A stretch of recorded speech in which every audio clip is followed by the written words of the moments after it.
तो अब हम कंटिन्यू करते हैं अपने सेकंड पार्ट पे, which is the mean corpuscular volume और द एमसीवी।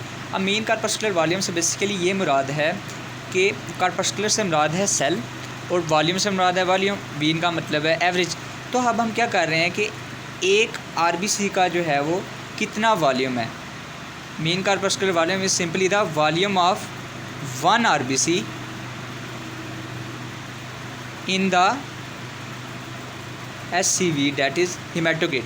कि हीमेटोक्रिट में जो हीमेटोक्रिट हमारे पास था पूरे आरबीसी की वजह से 45%, उसमें एक आरबीसी का वॉल्यूम कितना है, इसको हम कहते हैं MCV।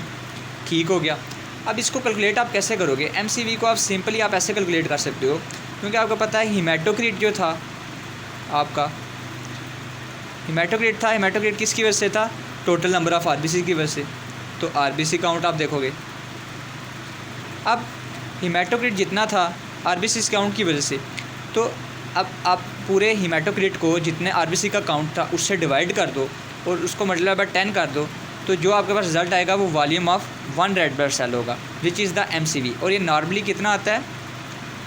ऑल दो मुख्तलिफ बुक्स में जो है ये वैल्यू वेरी करेगी, बट जो मेनली है वो होती है 76 to 95 फेमटोलीटर। यूनिट का इसका ध्यान रखना है, not gram, it's the femtolitre, specific unit है इसकी। अब बात करें तो हमने MCV फाइंड कर लिया। अब MCV क्यों फाइंड किया हमने? क्योंकि इसकी क्लिनिकल इंपॉर्टेंस है ना, either it will be low either it will be high. अब लो MCV कब होगा, हाई MCV कब होगा? दो कंडीशन है। अब अगर आपके पास MCV कम है, इसका मतलब है कि आपका आरबीसी का वॉल्यूम कम हुआ है।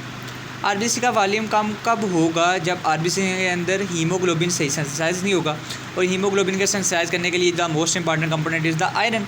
सो in the iron deficiency anaemia the MCV will be low. अब हाई MCV कब होगा? हाई MCV का मतलब है कि आरबीसी का वॉल्यूम जो है वो ज़्यादा हुआ है। बेसिकली ये तब होता है कि जब उस आरबीसी के अंदर हीमोग्लोबिन की फॉर्मेशन बहुत ज़्यादा हो जाए, और ये दो कंडीशन में होता है, B12 और B9 that is folic acid की डेफिशिएंसी हो जाए।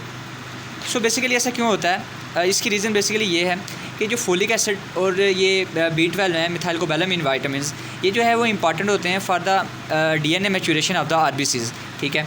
अब जब ये नहीं होते ना, तो नॉर्मली प्रोसेस क्या होता था कि नॉर्मली जब आरबीसी की जब सेंसिस जो आपने पढ़ी होगी एरिथ्रोपोइसिस, तो उसमें क्या था कि न्यूक्लियस पहले आरबीसी का बनता था, क्रोमैटिन की कंडेंसेशन होती थी, देन जो है वो उसका न्यूक्लियस की ना डीजनरेशन स्टार्ट होना शुरू हो जाती थी।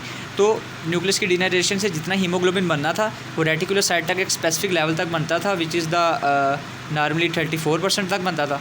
एंड देन उसके बाद न्यूक्लियस की जो है वो जो न्यूक्लियस था उसका आरबीसीज़ का, वो डिजनरेट कर जाता था न्यूक्लियस। लेकिन और जो साइटोप्लाज्म थी आरबीसीज़ की, वो तो कंटिन्यूसली हीमोग्लोबिन की सेंसिस कर रही होती थी ना। सो दो सोर्सेज थे हीमोग्लोबिन के, one was the nucleus, one was the cytoplasm.